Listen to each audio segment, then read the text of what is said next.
Sinasana.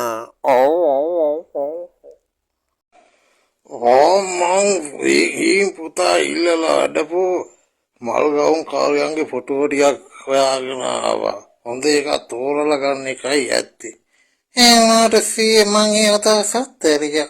ඒ මොකද බං? ඔබ දැන් පෞගිය දවස්වල නොකා නොබී රෑ තිස්සේ කල්පනා කර කර මැරෙන්න හැදුවා නේද? මල් ගවුම් හරිය කොහොනේ කියලා. මං ඒ උනාට සීයේ පිනාස් කරලා වාහනයක් ගන්න එක ඊට වැඩිය හොඳයි කියලා හිතුවා. ඒ මොකද බං ඒව කියන්නේ? මල් ගවුම් කාට සීයේ රෙදි ගණ්ඩායි සැලුම් නණ්ඩායි වේදම් කරනකොට මගේ තට්ටේ ඇවිල්ලා බඩ ඇවිල්ලා මං විකුරු තියෙනවා මල් ගවුම් කාරිත් මංව දාලා යනවා. පිනාස් කරාමේම නෑනේ සීයේ පොත තියාගෙන හරි දුවන්න දෙනවනේ. එතකොට ඔබ කියන්නේ මල් ගවුම් කාරි මන්දිරවලට වැඩි පිනාස් කරලා වාහනයක් ගන්න එක හොඳයි කියලාද?